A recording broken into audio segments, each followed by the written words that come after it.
ci musique ban façon tolof tolof nga dee face si wàllu musique bi. waaw man moom sant yàlla because depuis ma dugg si art bi moom ba léegi. sant yàlla just amaguma si benn jafe-jafe boo xam ne du war naa doon loo xam ne dina tax ma dellu gannaaw wala mu doon loo xam ne dina tax tam ma si caalit wax dëgg neex yàlla ndaxte lu ma jàpp rek suma gars yi dañ si dee jàppa lu ma bàyyi rek ñu bàyyi so kon daal maa ngi sant yàlla daal si boor daal. ok dafa mel ni like comme am na bu ñu la sign or like you working on your own stuff comme noo dee récolté yëpp yaa ko dee file sa boppa waaw stuff like. yeah everything moom right now maa ko bésal suma boppa just recording bi shooting videos bi everything waaye fans club bi. ñu ngi def benn job si ron. because waaw ñu ngi teg every month $50 because right now ñu ngi tegagum 3 months am na ñoo xam ne ñu ngi advance $400 am na ñoo xam ne ñu ngi advance $1000 yi. am na ñoo xam ne ñu ngi teg 50-50 bi am na ñoo xam ne ñu ngi teg par aj am na ñoo xam ne 2 aj. loolu neex naa dégg comme sa fan base bi fan la located. ok nañ jël kola boobu noonu. hello kola. waaleykum salaam. Mamadou Kebe Numu Kebe waa Numu Kebe nu mu demee. so nakam ñaay fay. wàññi rajo bi tuuti play. wàññi sa rajo bi ñu mën a wax ak yow. ma ne nga wàññi rajo bi tuuti rek. Pare mun laa dégg. ala delloo bi ko fam. boy soo leen koolee wàññi leen seen radio bi tuuti boy ñu mën a wax ak yéen you know su dul loolu def ñu disturb fii. hello Kola. yow. soo baaxee rek ñu over baax tur bi ak foo ñu koolee. nga ne. waa ni mun laa dégg waxaa moom mun laa dégg. noonu la nag am tuuti dañ dee busy you know.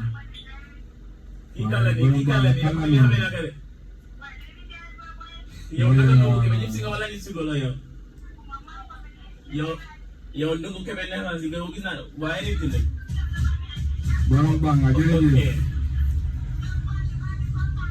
waaw ñoo la daan kontaan. jërëjëf borom baax nga. waaw ñu ngi ñëw Ndungu Kebe ñu ne suñu ñëwee. pare ngeen ñu ngi ñëw Ndungu Kebe dégg nga. waaw mu laa dégg. waaw ñu laa delloo bëggee boy.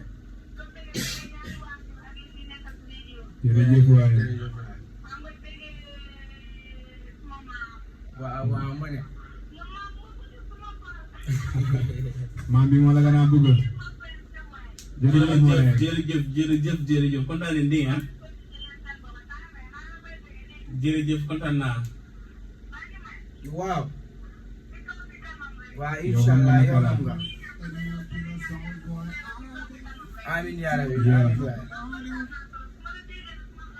waaw loolu la yàlla moo ko def. jërëjëf waaye borom baax nga.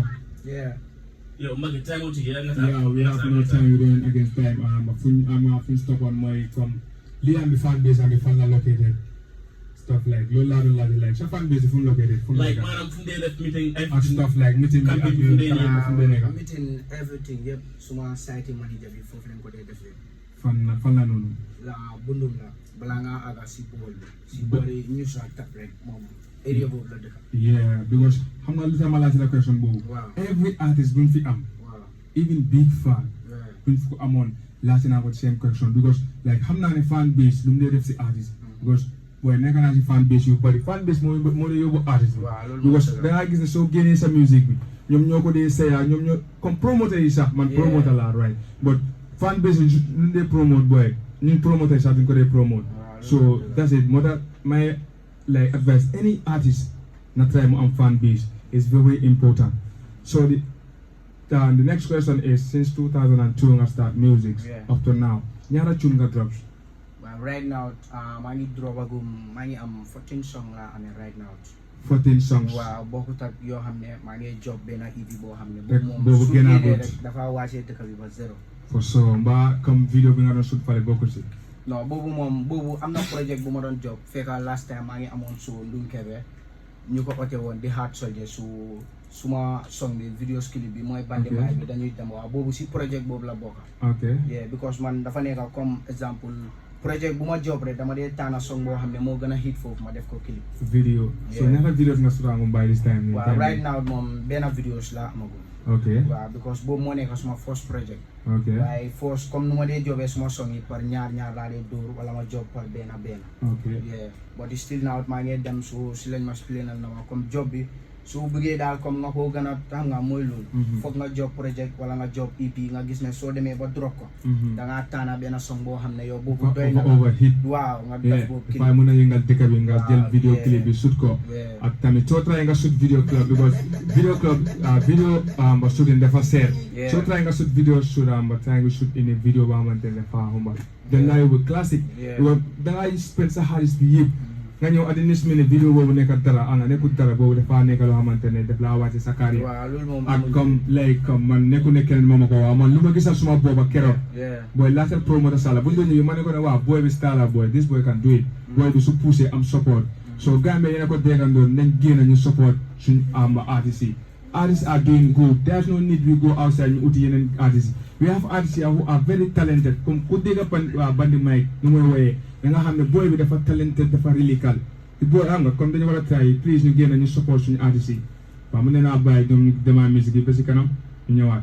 The voice of promoter Mbacke big yourself ay Ndungu Kebe nuyu naa leen képp koo xamante ne ay Ndungu Kebe wala nga nekk all Gambia foo mu ta nekk rek yaa ngi dund Choice FM 106.4 xam nga leen MMP moo fi nekk always moom moo dépense programme bi MMP ñu ne emuñ si music kese emuñ si non képp koo xamante ne ñu ngi am affilié boo xamante ne